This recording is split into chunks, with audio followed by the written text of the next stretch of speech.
Avons-nous tous une petite voix intérieure dans la tête? Et pourquoi? Ce murmure silencieux, notre fidèle compagnon au quotidien. Un narrateur invisible qui commente chaque instant de notre vie. Elle est là, omniprésente, influençant nos choix, nos actions. Et pourtant, elle demeure un mystère pour beaucoup. D'où vient-elle? Comment fonctionne-t-elle? Pourquoi certains l'entendent-ils plus distinctement que d'autres? Cette voix intérieure, c'est le flux incessant de nos pensées. Elle nous permet d'anticiper, de réfléchir, de rêver. C'est grâce à elle que nous résolvons des problèmes, que nous prenons des décisions. Qu'elles soient apaisantes ou critiques, elle est le reflet de notre personnalité, de nos expériences, de nos peurs et de nos espoirs. Comprendre son fonctionnement, c'est saisir une part essentielle de notre humanité. Un voyage au cœur de nous-mêmes. Apprendre à lire est une étape fondamentale dans le développement de la voix intérieure. En déchiffrant les lettres et les mots, l'enfant commence à percevoir une voix dans sa tête. Au départ, cette voix ressemble souvent à celle du parent ou de l'instituteur qui lui a enseigné la lecture. Petit à petit, cette voix s'intériorise, devient la sienne. Lire à voix haute est une étape clé de ce processus. L'enfant entend les mots qu'il lit, et cette audition contribue à forger sa voix intérieure. Plus il lit, plus cette voix se renforce et se personnalise. Puis vient la lecture silencieuse. L'enfant n'a plus besoin de prononcer les mots à haute voix pour les comprendre. La voix intérieure prend le relais. Lire, c'est bien plus que déchiffrer des symboles. C'est un outil puissant qui enrichit notre monde intérieur et nous aide à mieux comprendre le monde qui nous entoure. Les neurosciences lèvent le voile sur la voix intérieure. La décharge corollaire, un mécanisme neuronal, est centrale. Elle copie le signal nerveux moteur envoyé aux muscles. Elle permet au cerveau d'anticiper les conséquences sensorielles. Pour la parole, le cerveau prédit les sons émis. Ce mécanisme ajuste notre production vocale, essentielle pour parler, écouter et penser. La voix intérieure n'est pas universelle. Son intensité, son timbre, son rythme varient d'une personne à l'autre.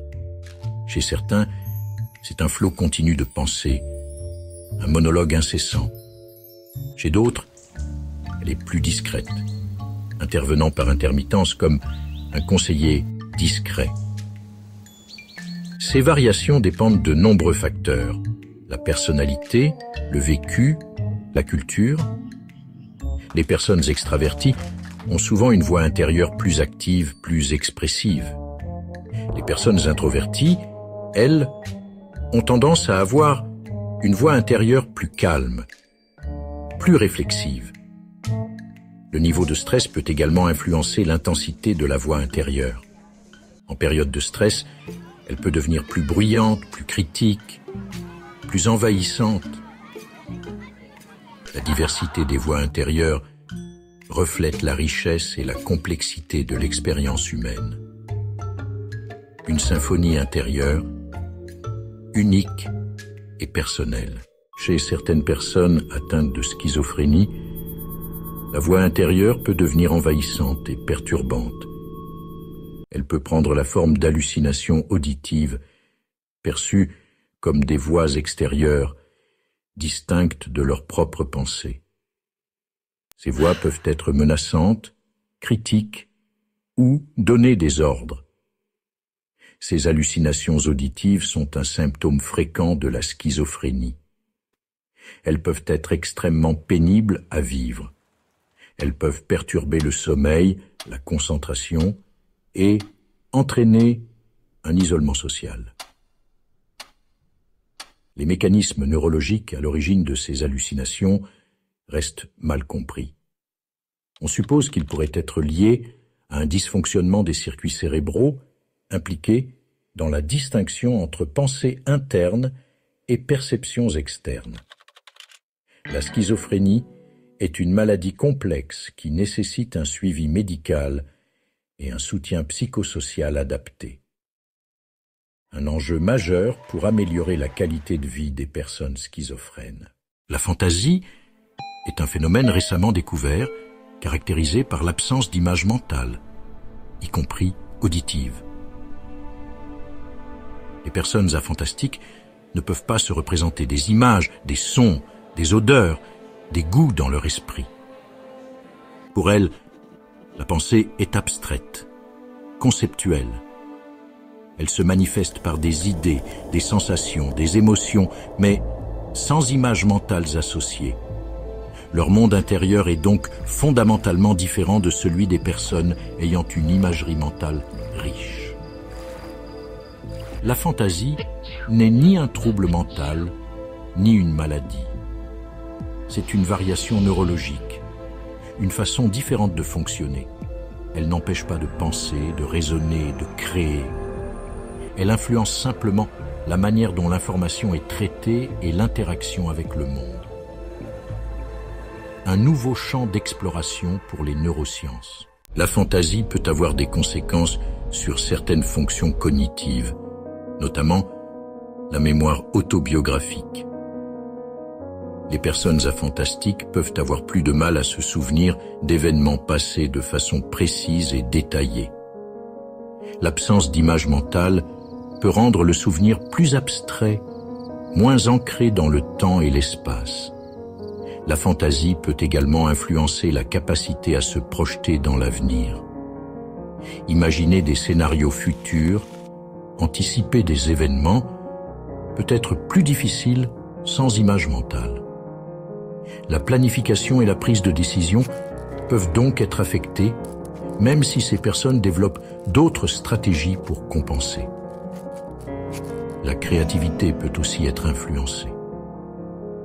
Si l'absence d'image mentale peut limiter certains aspects de la créativité visuelle ou auditive, elle peut également stimuler d'autres formes de créativité plus abstraites et conceptuelles.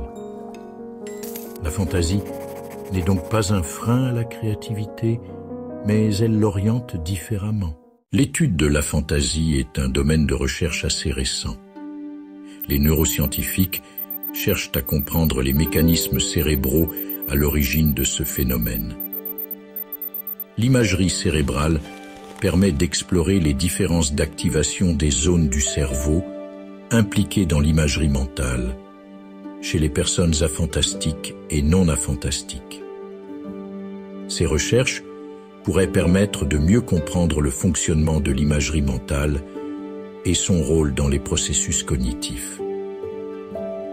La fantaisie offre un point de vue unique sur les mécanismes de la pensée et de la conscience. Elle permet d'explorer les différentes manières dont le cerveau peut représenter et manipuler l'information. L'absence d'image mentale pourrait même être un facteur protecteur dans certains cas, en atténuant la vivacité des souvenirs traumatiques. Un pas de plus vers la compréhension de la complexité de l'esprit humain. La voix intérieure, ce dialogue silencieux, est un phénomène fascinant. Elle témoigne de la richesse des processus cognitifs humains. La fantaisie, l'absence d'image mentale, montre la diversité de la pensée.